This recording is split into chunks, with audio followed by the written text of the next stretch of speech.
on, eh? Hey. 3, 2, 1, boom, we're into it. Fuck. Once again, got out in front of the skis, don't know where to go. Welcome back, episode 26. It's the Easter special. I hope you've all had a great break. I know I've been feeling fantastic. Jared, how about yourself? Good long weekend? Great long weekend. Strap in, sit down, grab the remains of the chocky that you got. I mean, it's been a couple of days now. You probably gouged it all. But sit down, let the boys do the talking for an hour or so. And, yeah, man.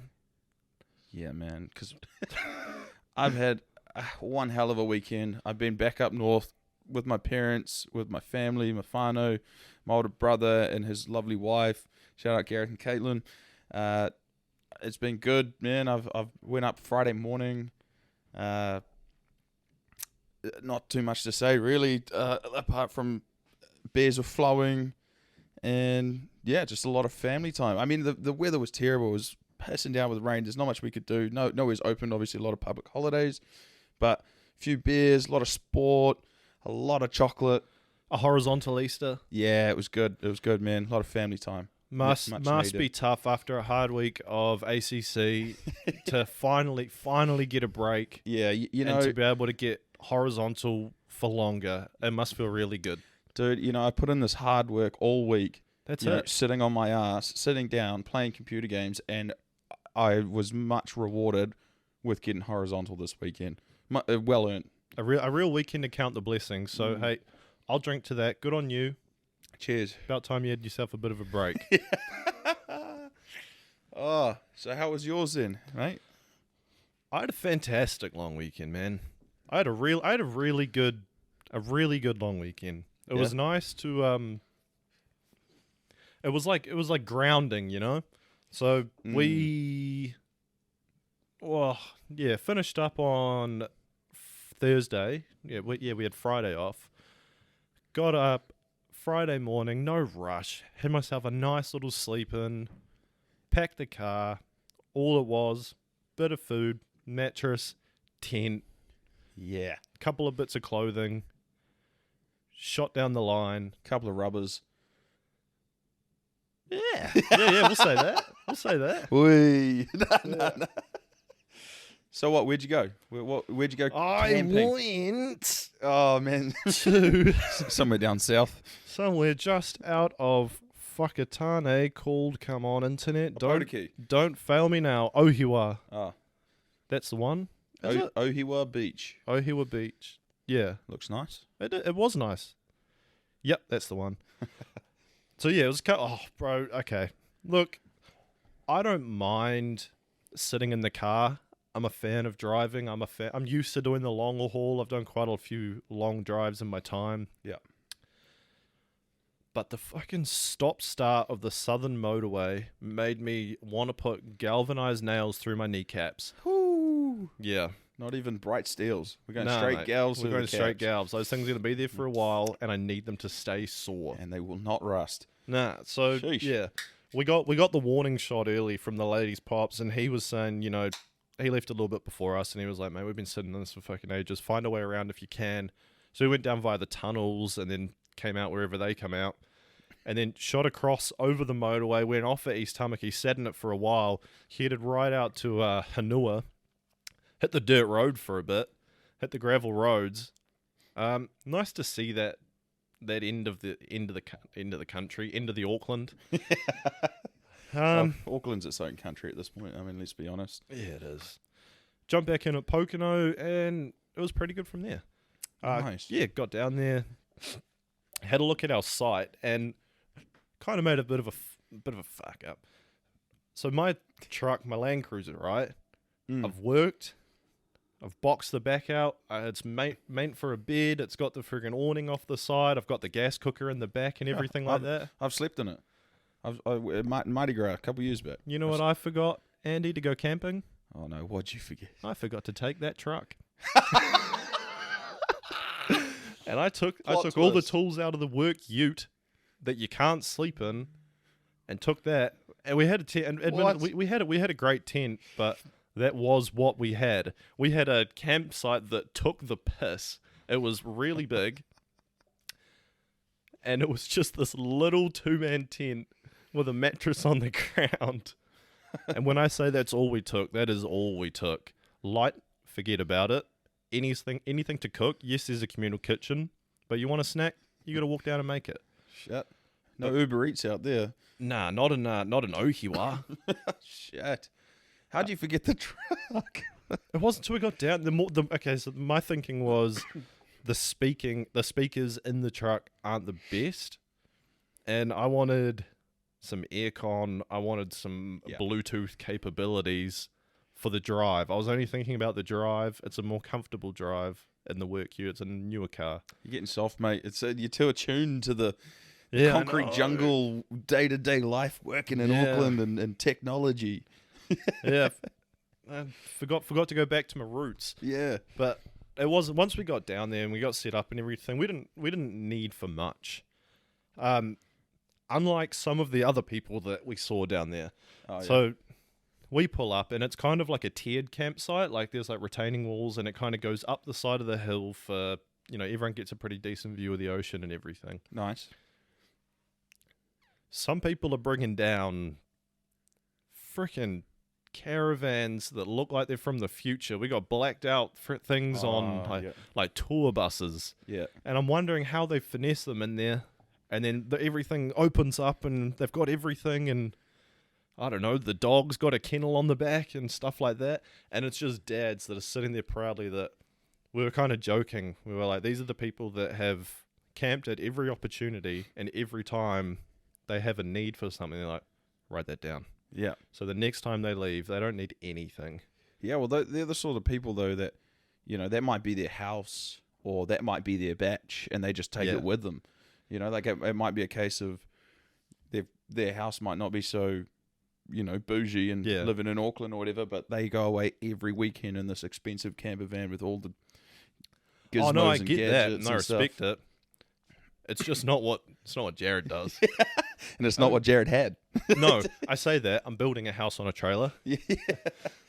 Yeah, but I can imagine you getting down there and going, well, we brought the wrong truck.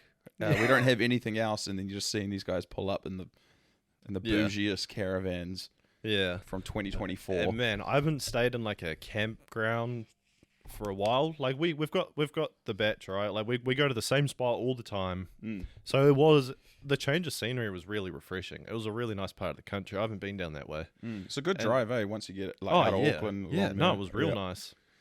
But just the whole the campground vibe of they had this giant, I'm going to say 8x4 pillow thing that was inflated and it was just like a giant blister, but you could jump on it. Like it was like on land or water? On land. And what? It was weird. I can't really describe. It was like a trampoline, but think of like a blister off your skin.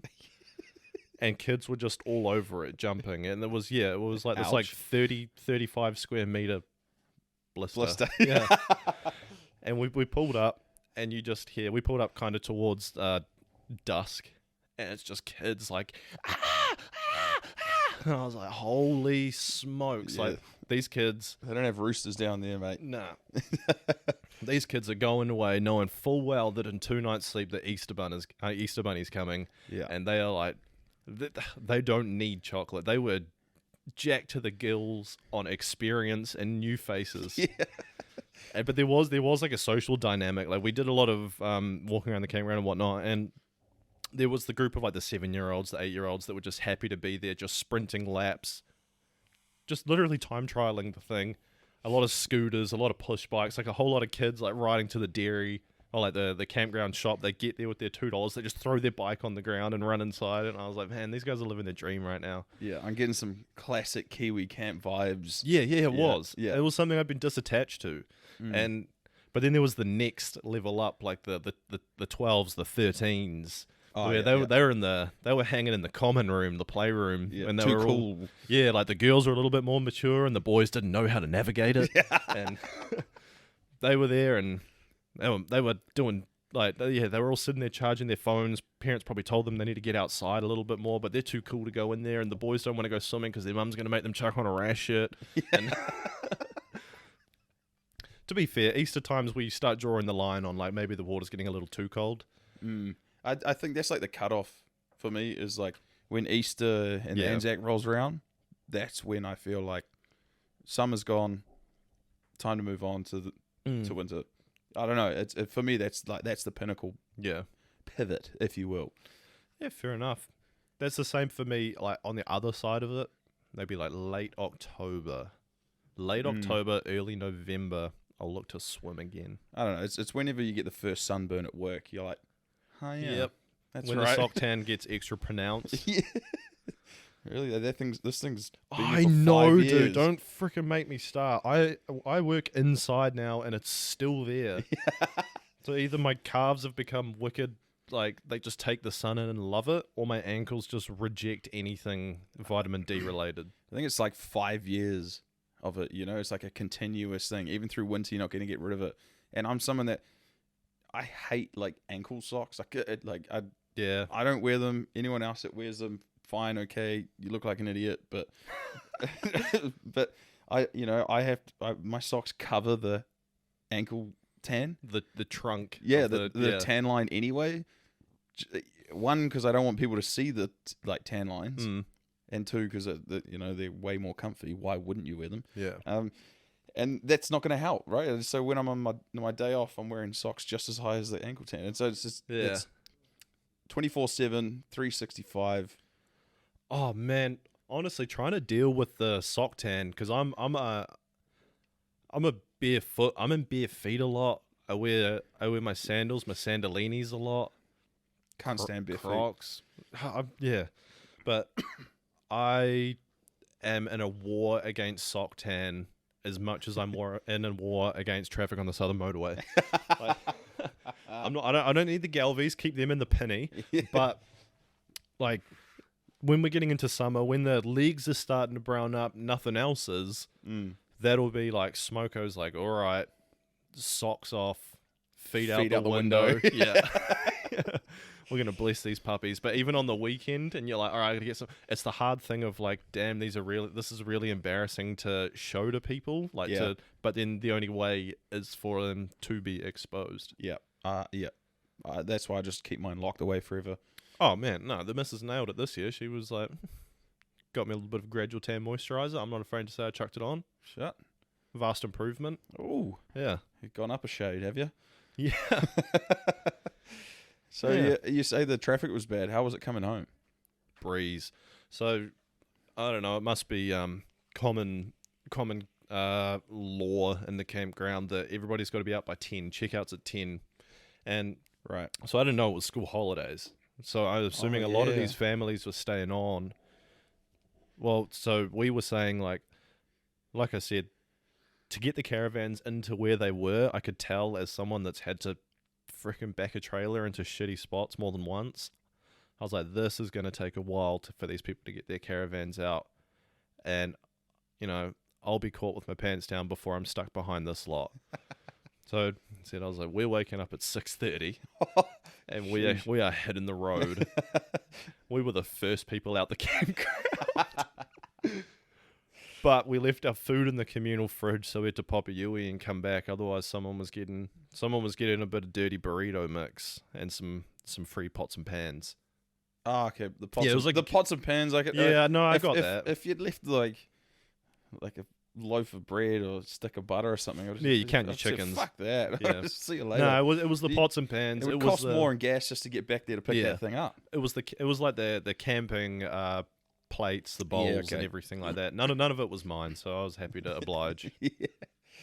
Yeah, fair enough. Yeah, I mean, coming home for me on Monday, some of the worst traffic I've ever had, I think. Coming, parents live up in One Tree Point towards Marsden Point, Ruakaka area, and usually maybe 2 hours, 2.5 hour drive, maybe door to door.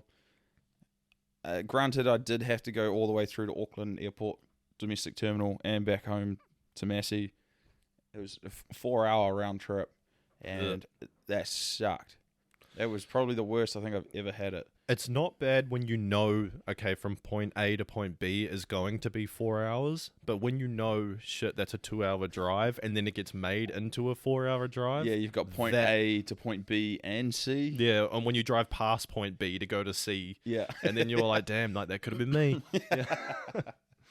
I mean, it was all good. Like it was for my brother and his wife to drop them back at the airport and stuff, and of course I'm going to do it. Yeah, true that. But and to be honest, that trip from out west to the airport and back, not much time at all. But it was mainly the traffic coming back down, and I've never seen it like that. Like, do you hit the tunnels? Do you go back road on to the airport? Nah, coming down from, because it kind of bottlenecks at like Walkworth, and you get a bit of trouble coming through like the Sandspit turn off. Yeah, I do go that way, but then like turn off at like the Kuiper Flats Road. Yeah, and go around. Back road. Yeah, pop out next to Mahirangi.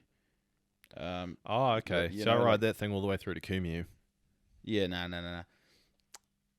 Because once you get out the other side of that, it's a breeze. Yeah. Plus, I was running on minimal sleep. Chockies, Andy. Yeah. Did you get the chocolates? Did you take home the chockies? I didn't bring home any. Oh, I guess that's the real one. Yeah. But I ate fuckloads. Nice. It was mean. I mean, I didn't doubt for a second that Sue wouldn't supply the chockies. Yeah. Look, Sue, I love you, and you always give me Easter eggs, and I love it. It's great. But yeah, it's at that point, I'm a 27-year-old man, and Mum's still spoiling me with an Easter egg every year. Wouldn't have it any other way though. Yeah, hard. Like, yeah. We had an agreement with the lady that, like, she said, she was like, oh, have you gotten me an Easter egg? And I said, nah. And she said, no, I haven't got one for you. But same sort of thing. My mum's like a real giving lady, and we both said, like, okay, we're not going to worry about each other because I'm sure that Shannon's, like, I've had this conversation with her every year. I said, Mum, I don't need. Just one little egg is fine. Just a little taste. Just a bit of appreciation. Yeah, bit just of chocolate. something. I don't need an amount to like feed a small village. Yeah. But you say that, and for some reason, like, I can't stress enough how many times I've been like, look, this isn't me trying to be polite. I am being dead serious. And she does the other, well, if you don't appreciate it, I'm like, no, it's not the point. I appreciate it, but you got to understand that's a lot of chocolate for me to be eating. Yeah. And if we're going to take health into concern, I don't need it. I'm probably someone that doesn't need that much chocolate. And you can't re-gift it. Easter's once a year. Like, you can't, that shit's and gonna melt. Like, and I'm not gonna eat it. Yeah. You put that in front of me, I'm a clean plate club. Yeah. So, same. I'm a member. Nice. So yeah, we said, like, we're not gonna buy for each other. We'll let Shannon. She's gonna obviously overextend the amount of chocolate, and she did. Although she did keep it well. It was enough to keep us stocked up, enough to probably warrant a visit to the dentist. Do you have a favorite, or a reoccurring egg that you've had throughout the years? I'll let you go first because I'm similar.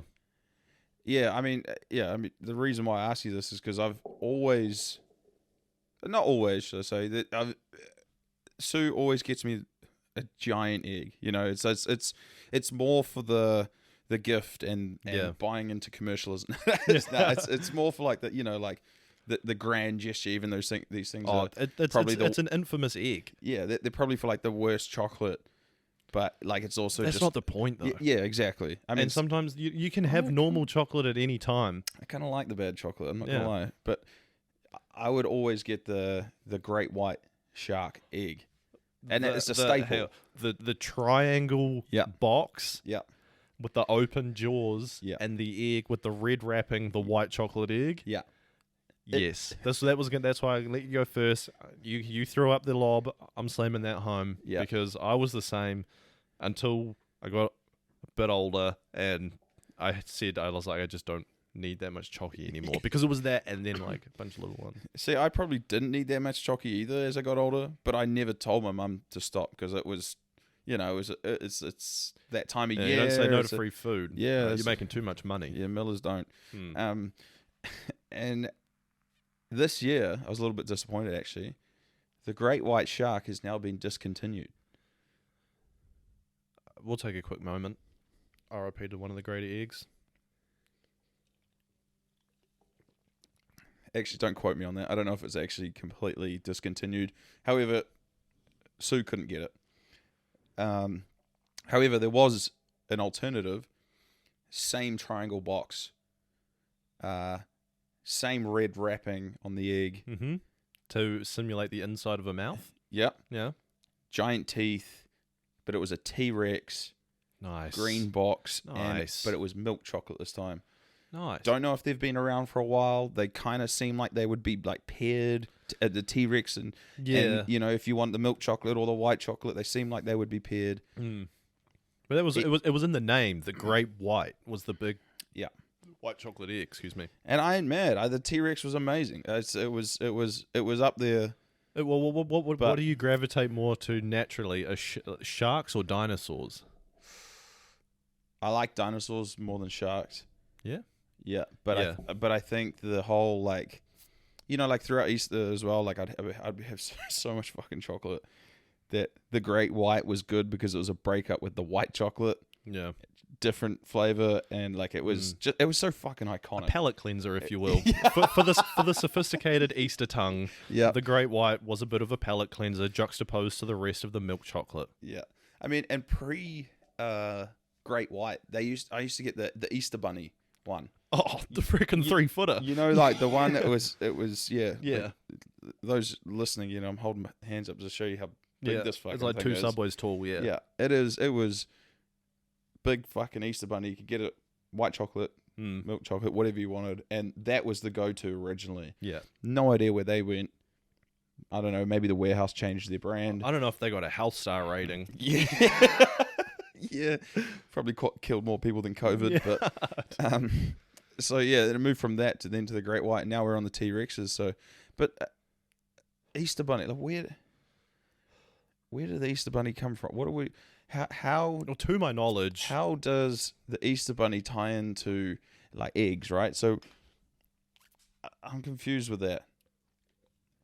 So, what was news to me, because I had this conversation with my girlfriend over the weekend, and she said, she was like, once she pointed out to me, I kind of realized, but when, say like in America, when they do their egg hunts and that, they do the whole like painting plastic eggs and whatnot, and you go around and you pick up plastic eggs, and I was like, do you guys not just have like tin foil, rubber chocolate, fake chocolate things? Like, Yeah. I don't. But bunnies don't lay eggs. Well, the Easter Bunny does, and we did. He shits them out at the end of your bed like little pellets. Fuck. No, I actually did. I did do a little bit of research on this because I was curious. All right. So Easter, right? A brief history on Easter, according to Off Topic, and some very quick research. Easter typically falls on the first Sunday following the first full moon after the vernal equinox. Now, the vernal equinox, otherwise known as the spring equinox, is when the sun passes the equator. That is in the northern hemisphere. For us, it's autumnal, so we're going into autumn. Mm-hmm. Typically between the 25th of March and April 22nd. Now, German immigrants in the early 18th century had this whole thing. They kind of started the whole thing of the Easter Bunny, and it had a translation, but I don't remember what it was. They had this whole thing that there was a rabbit that delivered eggs to good kids, not unlike Santa and stuff like that. Obviously, Easter ties back to being a Christian-based holiday and everything like that, with the whole passing and resurrection of Jesus. Amen. Yeah.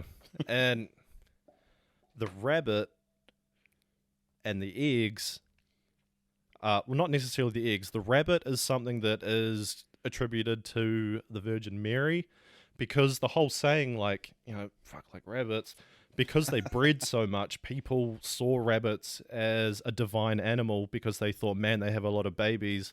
Those things must also be able to get pregnant without having sex, like Mary supposedly did with Jesus. Wow. So they were attributed to Mary. So that was the whole how the bunny thing came along. But then, like I said, the origins are in the northern hemisphere with the spring equinox. Obviously, once spring rolls around, there's a whole thing of new life. It's when everything typically breeds. So the rabbit having their babies and then eggs are all seen as part of a new life and the rolling over of spring and everything like that. So it all kind of became a big ploy that the Easter bunny delivered the eggs, and it was a celebration of new life after the equinox and that became Easter. Damn. Yeah. To my knowledge. Yeah. The more you know. History Channel with Jared and Andy. Yeah. Wow, that's incredible. I mean, I kind of get what you're saying a bit, but and then we all eat the eggs and the bunny and the chocolate and yeah. So that's where it gets tricky. Yeah. Because to me, it sounds like from the get-go, they were almost just looking for something to celebrate, and people were quickly like, we can make some money off this. Yeah. Like, that's the thing. When I was researching, I didn't necessarily find anything that attributed chocolate eggs and the devouring of this treat. Yeah. Like, none of that was around. And I doubt it was around in the 17th century from German immigrants in America. Yeah, maybe I'm looking like way too far into this, or maybe the couple of YouTube videos I watched. Okay, We're researching completely this, wrong. I googled Easter Bunny for kids because I needed it dumbed down in a 3-minute video. And you accidentally hired an Easter bunny for your party. But no, the whole equinox. Am I saying that word right? Equinox. Yeah. Equinox. Yeah, meet me on the equinox. Meet me halfway. Yeah. Sorry. Well done. No, I feel like we're looking into it maybe a little too far. That is probably beyond the point of which I actually care. I mean, I was a little bit interested on kind of how that works out, but yeah. Well, to be honest, I'm getting an Easter egg and I'm eating it. You spiked my natural curiosity, so I did find the need to tell. And if you're interested in facts, there you go. There's something you can tell because it is something that people do think like, well, rabbits don't lay eggs and all that crap. Yeah. So back to the chocolate, man. Yeah. What do you want? What's the nuances of the Easter egg? What are you after? What, like flavor or size or what? Okay, Andy's designing his favorite. What do you? Are you someone? Do you like all the frills and tassels, or do you just like? I'll give you an example. Me, my egg. I just like a hollow egg of milk chocolate wrapped in foil.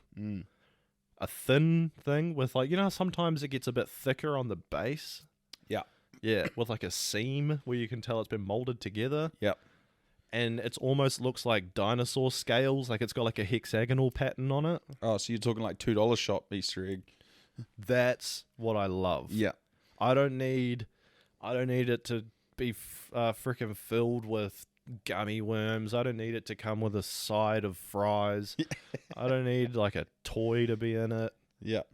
That or just like a classic like 300 ml rabbit, bite its ears off and devour the torso. Yeah, I mean, I concur. I'm very much the same. I mean, if there's anything going to be inside my egg, it has to be like M&Ms or something. Yeah? Yeah, that's about it. Yeah. I don't want to, like nice to wash down that chocolate with just a little bit more chocolate. Yeah, like sugary coated chocolate. Yeah, again, for the sensible palate. But I agree. The like you're saying, the cheaper chocolate, the cheaper design, the seamed egg with the dragon scales.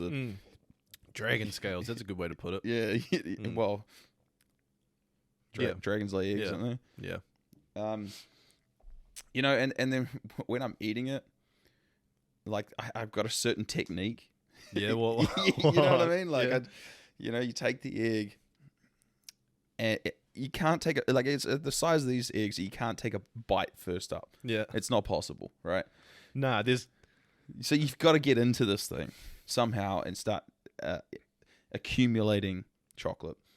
So first thing I do, take my fist, smack this thing right on the top. Bang. Just hit it with a straight jab. Yeah, just fucking, Yep. cross left, bang, pop that thing open, Yeah. top's open, chocolate falls inside. Mm-hmm. Now I'm happy. I can start. We're in. Yeah. And start breaking off the edges, and I do like the whole one for me, one for you. Nice. One for me, one. And the for you part is dropping it back into the egg. So there's a little bit of chocolate. The self-filling bowl. Is going back into the egg as I'm eating it. And by the end of it, I've got this like semicircle shaped bowl of all these bits of layered chocolate. Yeah. Easy to eat. Nice. It's amazing. That's a good way to go. You're welcome. Yeah. So my general method, and this is once again coming from a kid that was given too much chocolate, I would gather all the eggs, skin them, so get rid of all the tin foil. Sorry, that could have been said less graphically. Yeah. Same thing, punch, or take the mellow puff approach and bash Bang. them on your forehead. Yeah. And when they break up, drop everything into a Ziploc bag, and then boof, boof, boof, boof, smash it up so it's in bits. Chuck that in the fridge, and then anytime you want, you just go into that bag and you get yourself a little bit, and it mixes all the different types of chocolate, so you never know what you're gonna get. It's a bit of a lucky dip. Oh, Yeah. You're making favorites Yeah. out of Easter eggs. Yeah. I like that. I am a fan of the mini egg as well. Like I know I said that I do like the hollow egg, but a small, a little, pinky. Oh, it's not even that. Half a pinky size, solid with a little bit of caramel. I'm a sucker for some caramel, man. Sucker for some caramel. But But bite size. Yeah. Yeah. Goated though for me, cream egg. But actually, we'll give you a little bit more history. Yeah. Are you a cream egg guy? I used to be. Mm. I mean, they're a bit rich for my taste nowadays. I mean, it sounds crazy. But No, I get it. But I used to, like when you used to go to school, catch school bus, get dropped off at the dairy or whatever in Waimaku, wherever the bus stop was, and you go into the dairy and you got a couple of coins, maybe like 50 cents, get you a cream egg. And You're telling me you ate cream eggs outside of Easter? Oh yeah. Oh Madman. yeah. Yeah. See, I didn't even know that they were sold outside of Easter.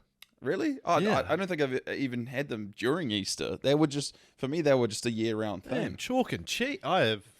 Nah? That is send me galaxies away. I'm not talking about galaxies. Milky Ways. Yeah. No, I don't think I ever had them during Easter, actually. They were an all year-round thing for me. Buzzy. Well, because it was I it only was eat the Ferrero best. Rochers during my birthday. Yeah, that's a Christmas thing for me. I only have those on Christmas. I only have Toblerone if it's from duty free. That's Christmas and duty free. Yeah. Yeah. That's usually around Christmas because people travel. Yeah. Crazy about the association with different chocolate. Yeah. Anyway. But yeah, I love the Cadbury cream egg as a kid.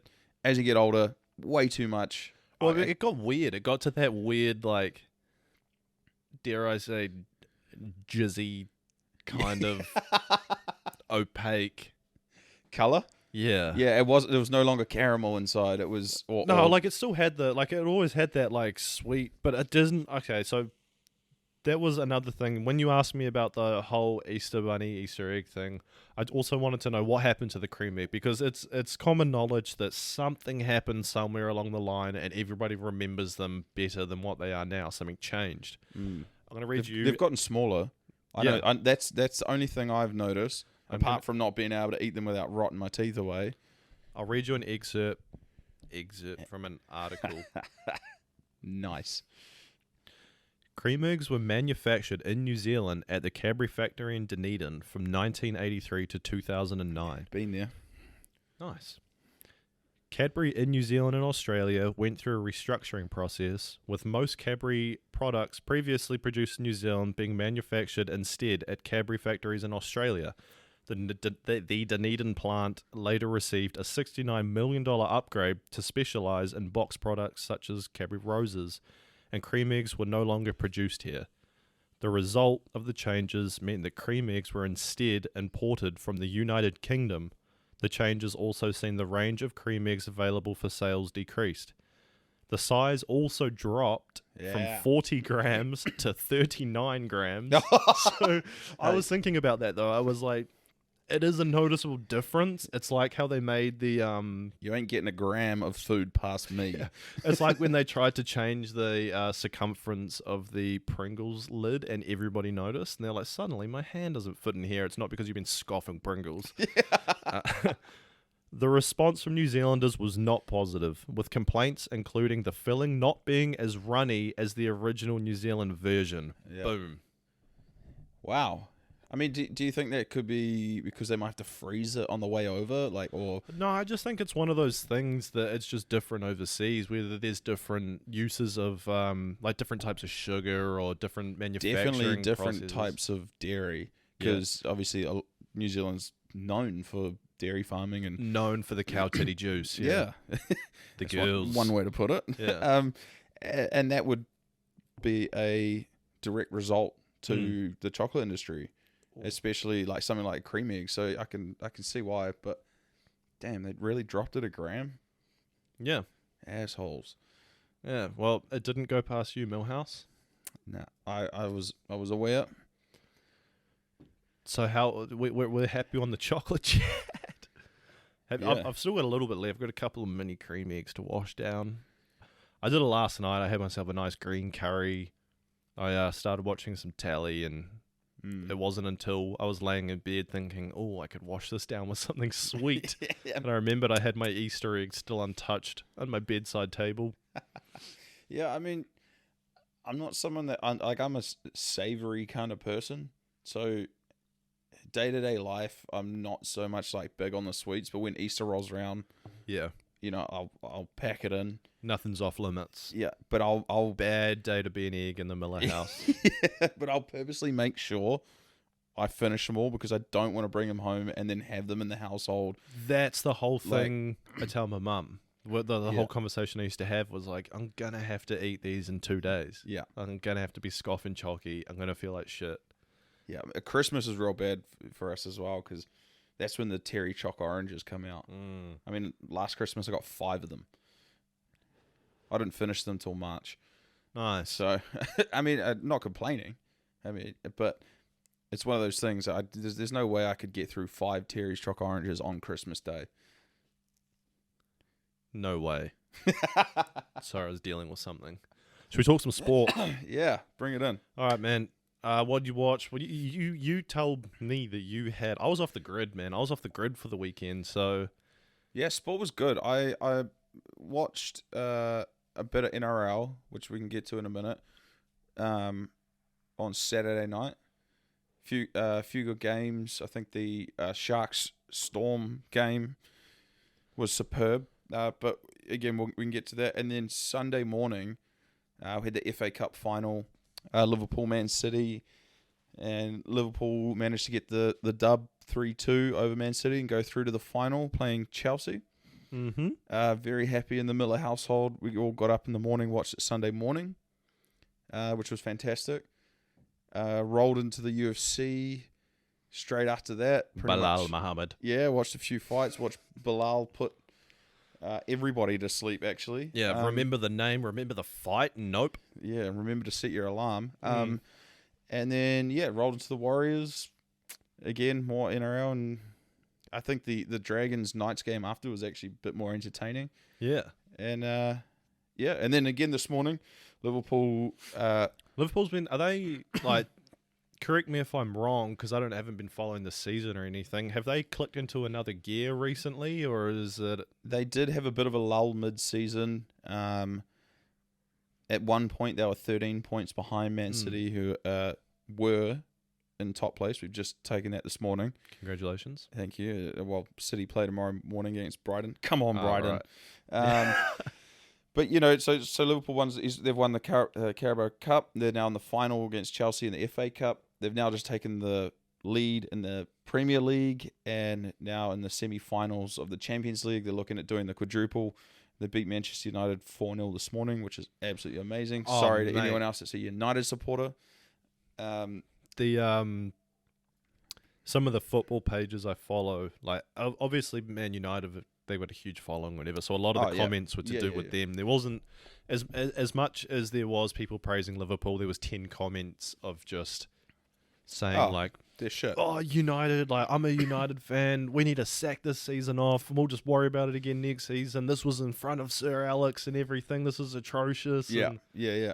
Well, he went to both games and Liverpool beat them 5-0 at their ground and then 4-0 at our ground. So 9-0 on aggregate over the season. And it's the most goals United has ever conceded in one season off one team ever. And same with Mohamed Salah, the striker, scoring 5 goals out of those 9 throughout the season. It's the most anyone scored against them throughout the season. So not only are they struggling throughout the season, but they are getting sort of records kind of scored against them that are like hurting them even more. Yeah. And I can imagine it as like a football fan if it was happening to me, and it did happen to me a couple of years back, but it sucks. Yeah. But yeah, I mean, this season is shaping up to be, and I'm not just saying that to be biased because I'm a Liverpool supporter, but it is shaping up to be one of the biggest seasons in football history. Like I reckon, I truly, in terms of like domination, or in terms of just everything, and the way everything's competition's good. Yeah, the way everything's unfolded, the rise again of Benzema for Real Madrid for the Champions League. Just a lot of like West Ham's the only English team left in the Europa Cup, the Europa League Cup, and I truly believe when we look back, when 50 years in the future, and we look back at those like monumental seasons. Yep, 2022 is going to be in that, in that bracket. Yeah, in that bracket. Nice one, man. Yeah, but yeah, NRL was pretty good this weekend. Oh man, I enjoyed myself. The NRL competition is absolutely taking the piss this season with how good it is. I mean, last year we had issues with a huge divide between the good teams and the bad teams, and it was kind of just like, whatever, bring on September footy. We kind of know who's in the 8 and who's not. Yeah, it's always going to be the same with the top 6. We know who the good guys are. I think that is still yet to be decided about where that's all going to unfold. But, the Warriors, we're sniffing the 8 this year. I think we've... I went back. I missed the Warriors game, but I went back and watched like the extended highlights, like the 30-minute highlights. And we all know what happened with the refereeing. I'm not gonna bash the refs. I'm not gonna bash the refs. Fuck, I will. Fucking cunts. Sorry, excuse my language. Sorry, Sue. How long are we gonna keep standing for this?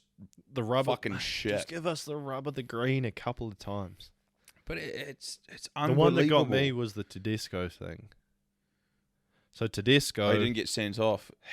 So we lost Montoya. Correct me if I'm wrong. Yeah. Tedesco held a man down as the last man in the defending line to save the Warriors getting a quick play the ball, which is a professional foul. Yeah. 10 times out of 10. Yeah. And you are immediately trounced from the field. Not unlike Montoya was a couple of weeks ago. Yeah. Yeah. Like I said, not going to bash the refs. Fucking refs. I'll bash them. There's certain things that they missed. Months to put on a fucking clinic for the Storm. That was the definition of like hey, everyone's talking about all these up and comers. Nico Hines playing for the Sharks. Everyone's been fucking blowing smoke up the Sharks' ass lately, and he was like, "Hang on a second, I'm going to quickly remind everybody why I'm arguably the best player in the world." Yeah, I watched that game, and I think it was maybe his first kickoff. Kicked it dead or something on the full, and it was like, what the fuck, that's not like him. And then he just wanted. It was like he just like wanted to double his effort, which is scary.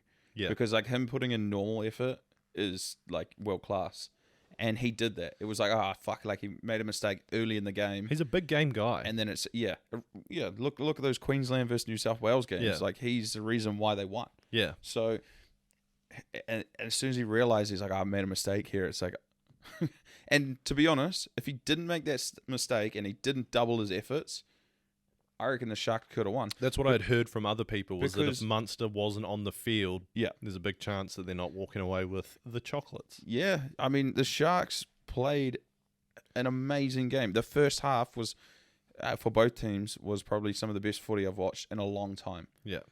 And I was happy that I ended up staying up for it.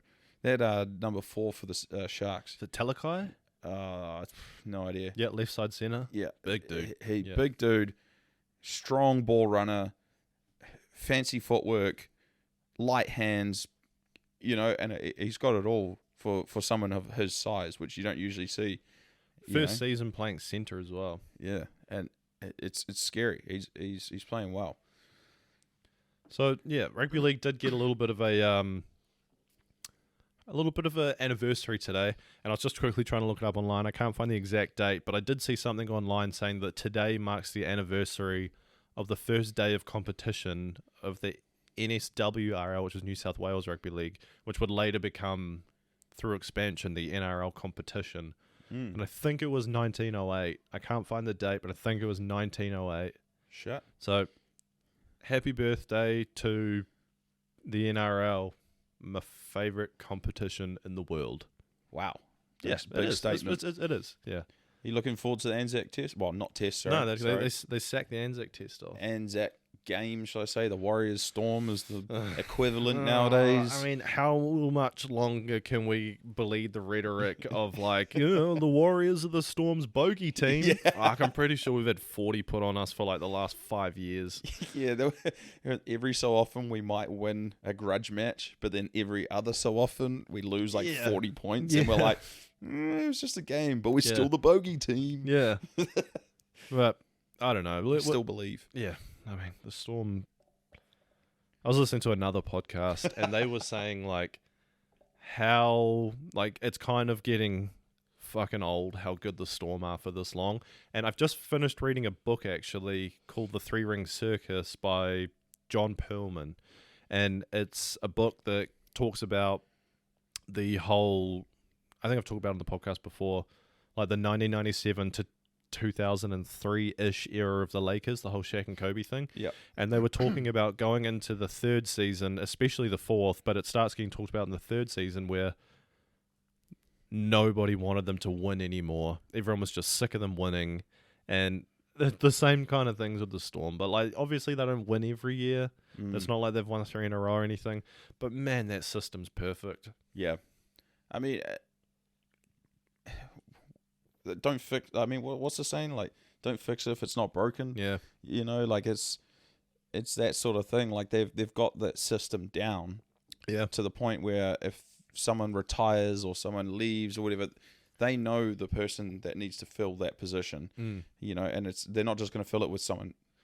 Well, that was random. the whole thing. Was like after the whole Smith, Slater, Cronk era, like they're like, well, we're going to see the death of the Storm. Next thing you know, Jerome Hughes, who was brought in as a replacement fullback, suddenly becomes a halfback. Now he's one of the best players in the comp. Pappenhausen suddenly becomes amazing.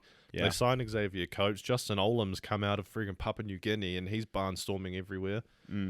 But they do, I mean, Munster's contract here till the end of next year. He hasn't mentioned about what's happening there, but it's knowledge that he has to take a pay cut if he wants to stay. Wow. In saying that a pay cut is still going to be close to the $1 million price tag. Shit.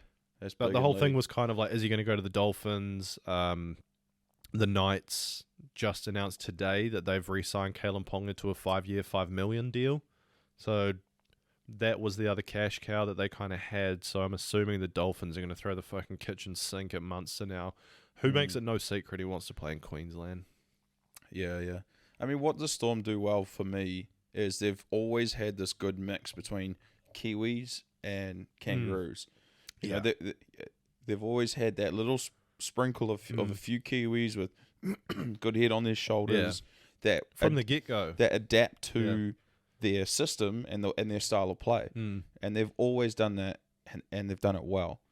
And that's where like a few teams lack. You know, maybe the Warriors could use a few more Australians. Yeah. And it's not like it's just like a tactical thing, right? Like on how they've both been brought up on how to play. That's the thing. The Kiwis have the flair, but the Australians, they've got the know-how and the calmness of the game. Yeah, well, it's their sport, isn't it? Yeah, So, you've heard interviews from players that have grown up in New Zealand, and then they go and see how the youth are trained over in Australia, and they said from the fundamentals, they learn the game from a completely different angle than we learn it to. Learn it as. Yeah, and that's what the Storm have done so well over the years, is like integrating both styles of play that have been brought in via Kiwis and via Australians, you know, and then brought into that Storm's system as well. That's the thing. The buy-in's huge. And if you're not buying into Bellamy, you got something wrong. Yeah. Just to get like riled up from him one time. Yeah. I'd go to war for him. You know what I mean? Like if you go down like into the sheds at half time and you're down 12 points and you got Craig Bellamy like swearing at you, you're like kicking over a Gatorade. You're like, what the fuck are you doing? Yeah, carry me back on my shield. I'm going out to war. Getting sprayed by bellyache. You know you're coming. You're not throwing a 50-50 pass. Yeah, better not. Yeah. He's got my kids. That's probably enough on rugby league. What else happened? Sonny Williams from Australia. Yeah, speaking of Australians. Yeah. So Jake Paul, and he's back in the media again because I suppose he's probably going to look at announcing a fight, getting into a fight camp. Yeah, I follow him on Instagram. He's been training. He looks like the same time he was about to fight Tommy Fury last time. Kept it low key. Started posting on Instagram like all his training videos and fighting, and then all of a sudden, fight gets announced. So I wouldn't be surprised if another fight is coming up.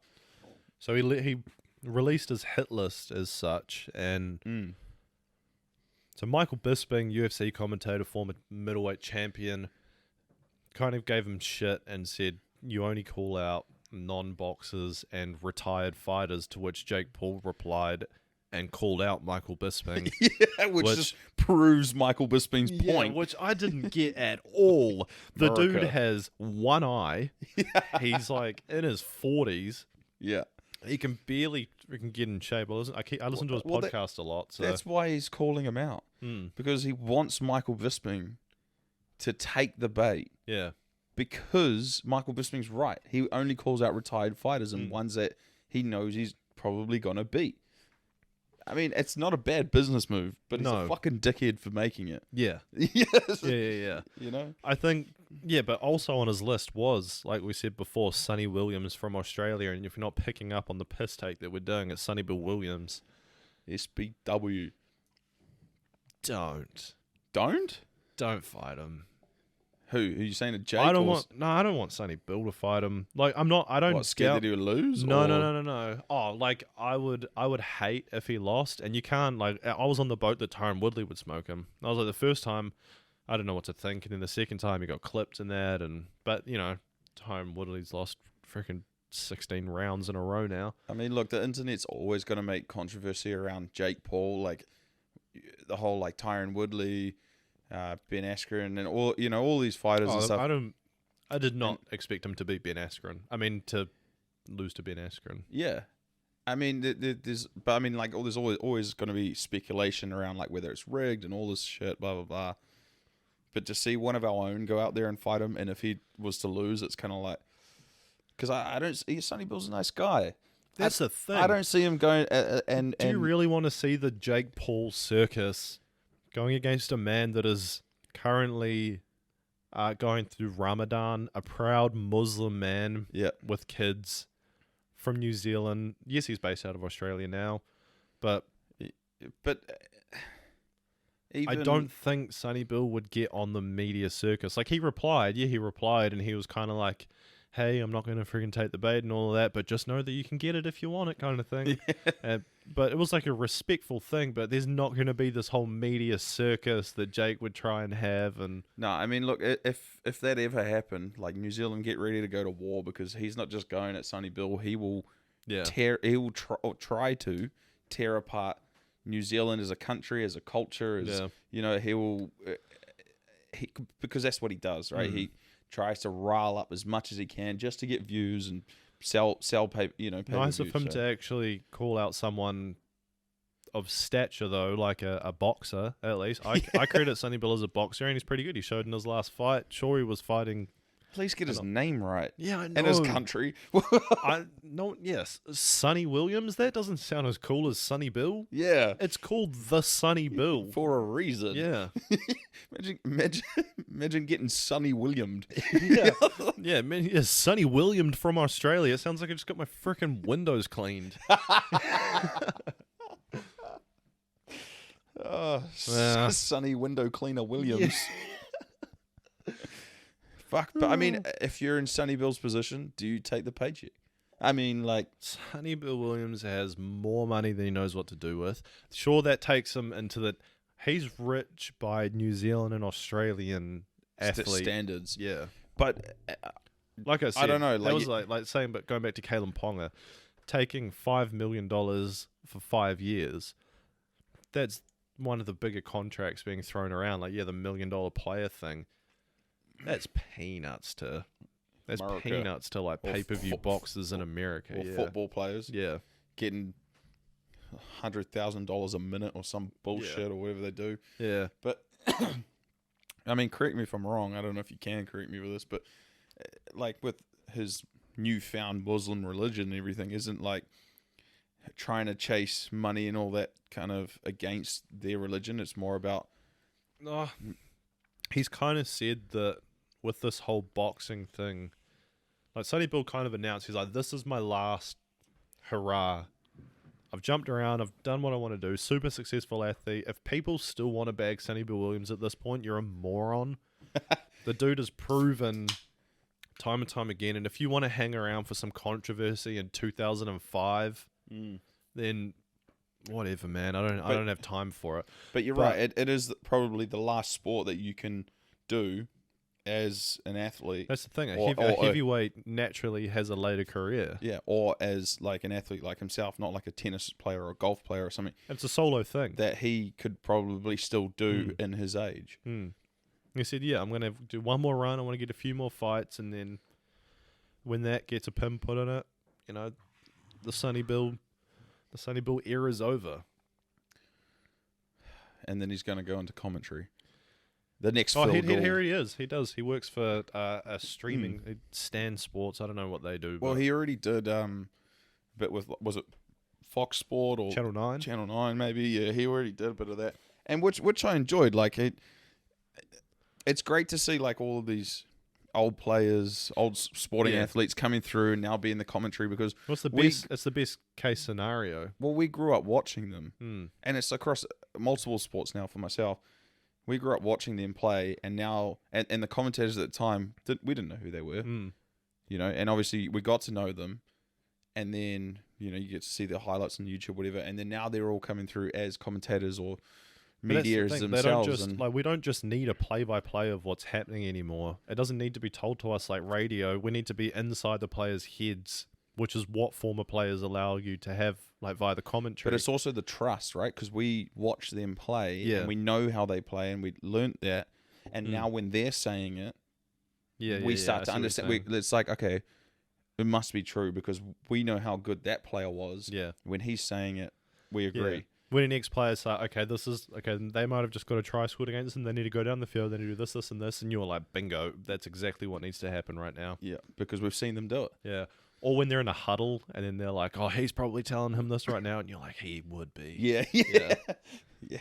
Gladiator. All right, sweet. Well, does that wrap up a weekend of sports? Yeah, not much to say on the UFC, to be honest. I mean...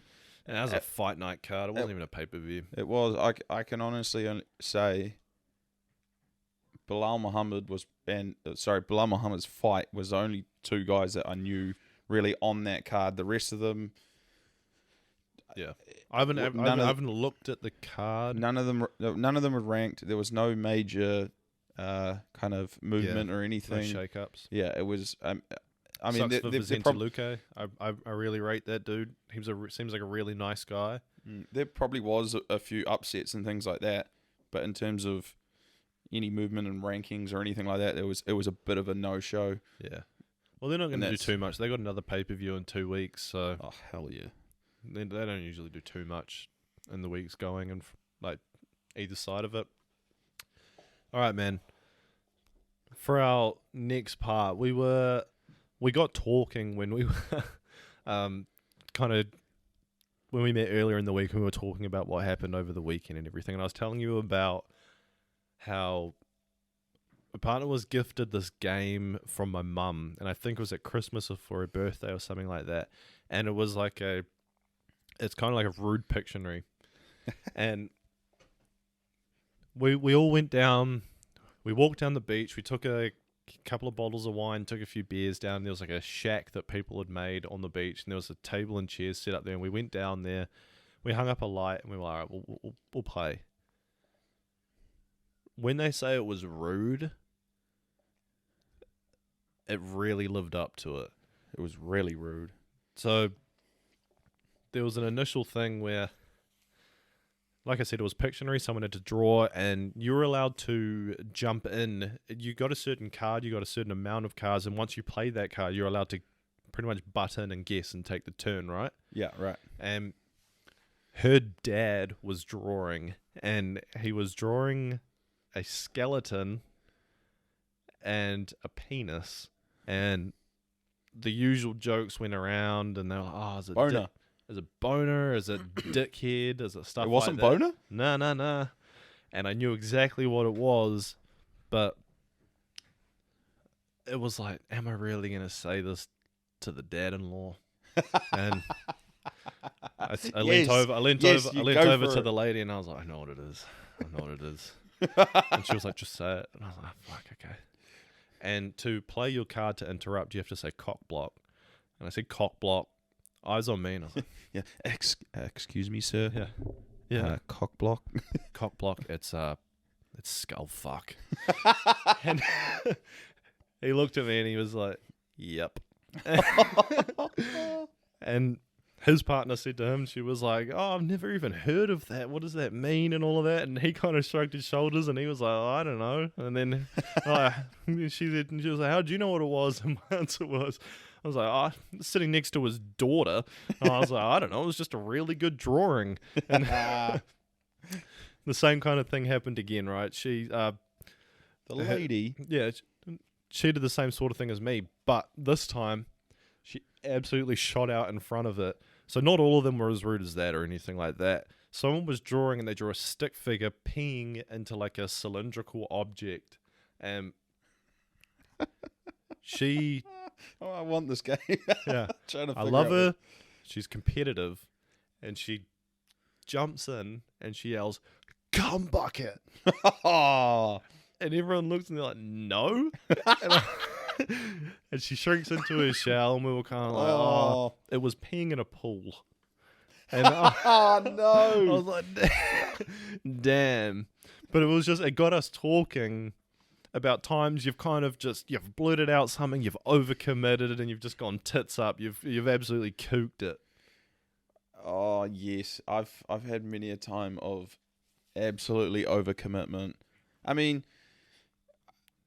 look, I have dyslexia. You know that. I don't know if the listeners know that. For those that do know that and know what it is a bit of a struggle with a few words and things like that. And I have definitely had my fair share of overcommitment with that. Maybe like one of the most notable times. I can't even tell this story.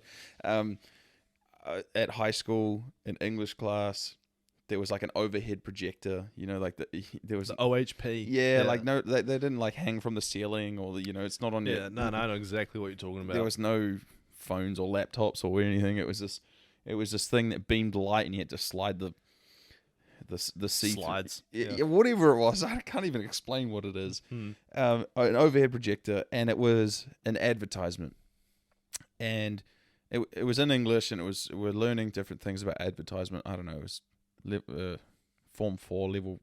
Was it year 10? And it was an advertisement, and I stood up. I absolutely confident in myself, and I stood up, and the heading read, and it was like, "Eat slime." I stood up, and I was like, "Eat slime? Why would you want to eat slime?" As loud as I possibly could in front of the whole class, like 30 something kids in high school, and everybody fucking burst laughing. It was fucking horrendous, and I was like, "What the fuck?" And they're like, "Andy, it says eat slim." It was an advertisement for like healthy eating and a dietitian, and my dumbass brain put an E on the end of eat slim. Yeah.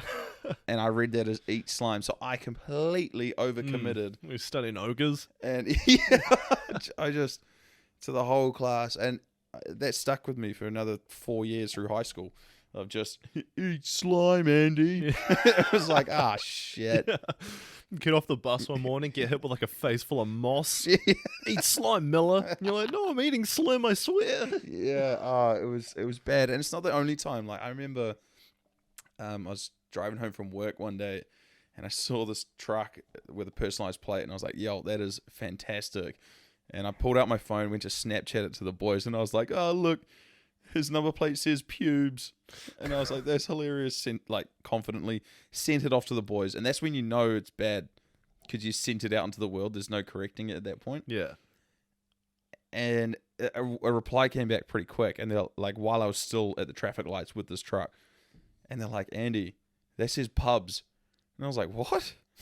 I looked back at the truck, and the number plate changed back to pubs, and I was like, "Oh, his number plate was pubs," and I was like, "Fuck!" Like pubes would have been better, to be fair. Yeah, I thought that was hilarious. I was like, I was a little bit upset that it was pubs, but I've definitely had my overcommitments of reading words aloud and just and getting that shame back from. There was one on site once, and I'm going to say circa 2000 and... Actually, I don't know. Whenever the whole "my name is Jeff" meme was at the peak of its powers.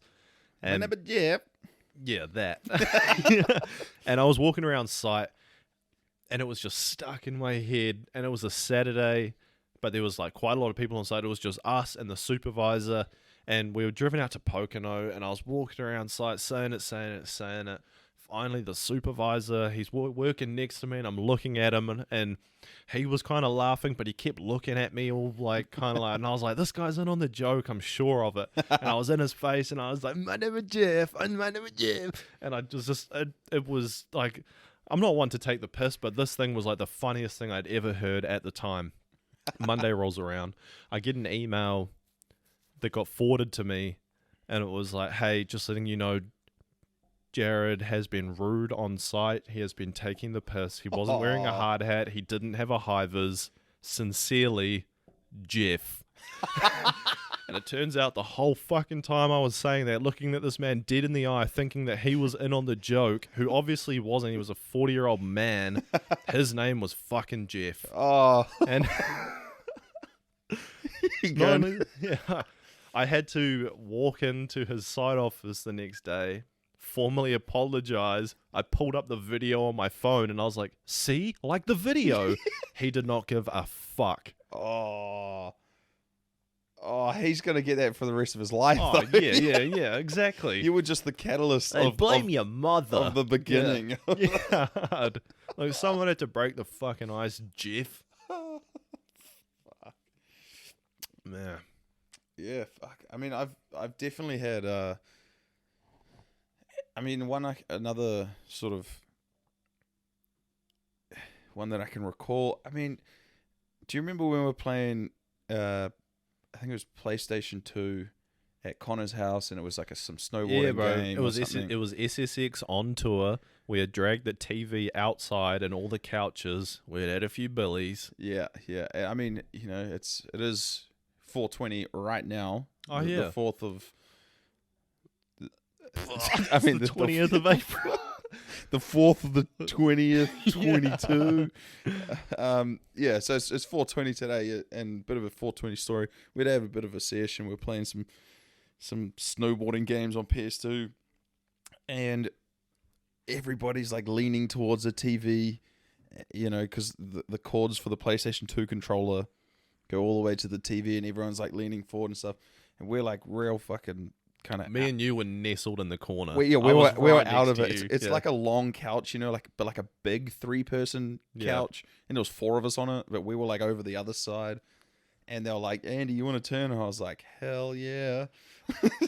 Hell yeah. Yes. So I like leaned forward to grab the controller, and I was like, I looked at it, and then I tried to unplug it like it was a PlayStation 4, and I sat there for about 5 minutes trying to unplug a corded controller. It wasn't so I that, could bro. sit back. It was you announcing, "This thing's probably charged," and then just yanked the cable. Oh, you and I remember it differently.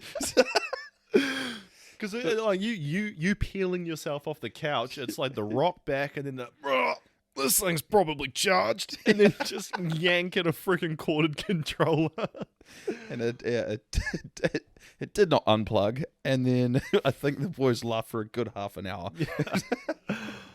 Yeah, overcommitment can suck sometimes, but But hey, when you funny pull results. it off, you Yeah. can be a bit of a legend. Yeah, And I guess that's all you're after when you're around the boys and whatnot, mm. and the father-in-law's approval. yeah. Skull fuck. All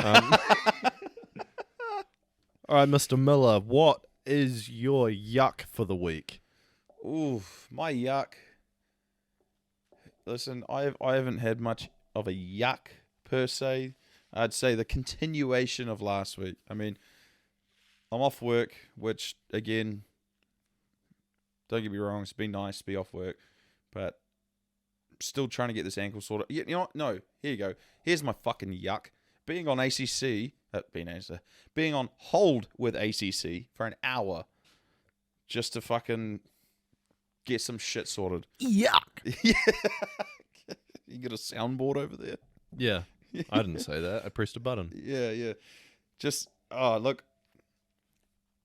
I hate being on hold. It was an hour of being on hold. And that sucked.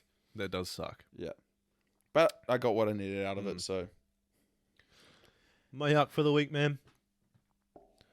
As much as I greased up and loved being back in small town, top 10 holiday park, New Zealand, down Ohiwa, that place. shout him out. I took one look at the toilets and I saw a good 200 mils of gap underneath, a good 200 mils of gap on top, dividing me from the next cubicle, and a good gap on the door, meaning that any sound I was about to make on the toilet, any sound that I was about to make, any smell that I was about to make, anything I was about to do to that porcelain was about to travel, and everybody that was queued up on that side of the campground was about to know about it. And I am a private guy when it comes to that stuff. Close it in. Because Jerry scoffed Macca's on a holiday dedicated to chocolate, and I had to conceal my bowel movements, only to find out halfway through the weekend that down at the front of the campground was a nice lockable toilet. So it did turn into a small yum. But yucks, just give people some privacy to pass their meals accordingly. I don't know what the benefits are of making everybody in on the shit. I don't know, ventilation. Maybe. I don't know, man. There was a mum and her son outside. I could hear them. I could hear their whole conversation. I'm backed up, man. I can see them running away like apocalyptic sort of scenario. Yeah, that's the thing. Like, especially once you've been in the car, the waistband's been on your gut the whole time. When you let it out, there's going to be a couple of and then you just don't want to be around. So close me in. Yeah, that's a hard yuck. And that's my hard yuck. So I'm going to throw it back to you for a bit of positivity to round us out, bro. What's your yum? My bit of a selfish one, I think. I mean,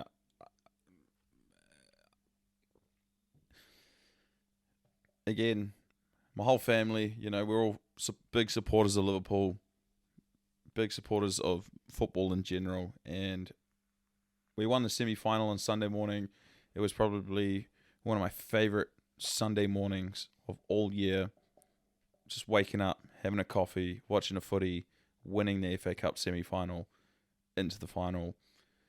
Small yum, probably, for most of you listening, but big yum for me. Being around my family all weekend and seeing Liverpool get through. Nice one, man. That was really wholesome. Thank you. How about you? My yum for this week goes to Shaquille O'Neal. Oh. Yeah. Not even your own yum. He is my yum. Oh. So, like I said, in this book that I was reading, they talked about how generous Shaq was all the time, right? He wasn't frugal with his money at all. And there was a story from a rookie who didn't have any... He wasn't playing for like a D1 college or anything like that. Well, Division 1 college. He somehow scraped through, and obviously times have changed because this guy had scraped through summer camp, like the NBA Summer League, and like hard tryouts and everything like that. And he somehow got a roster spot on the Lakers. And Shaq sent him a text one night, said, "Hey, we're all going out to dinner, dress up good and everything like that." And he rocked up, and he was in a white t-shirt and trackies, the Lakers trackies. That was all he had. And Shaq was like, "Hey, where's your suit?" And he was like, I didn't think it was, and Shaq interrupts him and he goes, "You don't have a suit, do you?" And then he was like, "Nah, I don't, man. I have $3.67 in my account." And Shaq said, he's apparently sent a message out to everybody. He said, "We'll push the dinner back till 8:30. It was meant to be at 7:30. We'll push it back an hour." He said, "Jump in my car." Shaq drove him down the road, quickly got a suit fitting organized. Wow. Found him the suit that he liked, and then the guy was like, "Thank you, man. This is huge. I've never had a suit before," or anything like that. And then Shaq said, "Get him it in 8 different colors." Whoa. And then just hearing this guy's story saying, "Man, I had $3.67. Yes, I was a Laker, but I had $3 in my account at the time. I hadn't got my rookie contract through anything like that. At the time, Shaq was worth $100 million, so I'm sure it's chicken feed to him." Mm. But that book's peppered with stories like that of Shaq. And just hearing, I don't know, man. Like, you hear about the hazing of rookies and everything like that, but just it's nice to hear that Shaquille was helping someone out, someone that he didn't have to give the time of day to. I don't know, warm my heart. So Shaquille O'Neal gets my yum for the week. Oh, that's a big yum. Yeah. And imagine all the people that he helps. Yeah. Or has helped. That isn't been told in the story. I can't imagine someone that big and that iconic. That's not the first time, and that's not the only time. That's the thing. The dude was at the time he was coming off 2 finals MVPs, an MVP. He was dominating the league, most dominating player in the NBA. Doesn't have to give the time of day to someone who's fought for a roster spot and is going to play garbage minutes. But hey, I'll get you fucking 8 suits, bro, just so you can come out to dinner with the team. Yo, that's sick. Yeah. Big yums, Shaq. Appreciate it. Thanks, man. All right, team. Off topic. On Instagram, at Off Topic Chat. The photo that we put up the other week of Andy playing poker. I'm glad you finally paid for your road user charges, bro. I had a great time on the disc golf course. Hey, also thank you for the messages that I got with disc golf courses around Auckland, because I got a few, and it was huge. I'm off this week on holiday. I'm not back till after Anzac Day, and the plan was to actually go and hit a couple of courses. That'd be sick. We should do it. I'm keen. What are you doing tomorrow? Physio. And Pokemon. And maybe Pokemon Go. All right. Well, and disc golf. Yeah. Sweet. All right. Yeah. At Off Topic Chat on Instagram, at Off Topic Potty on TikTok. Otherwise, the email offtopicjandy@gmail.com, guys. Reach out to us. Reach out to us for anything you want. We're always in air. If you're after any advice or anything like that, if you just need someone to listen, we're always here for you guys. Don't forget that. Peace. Later.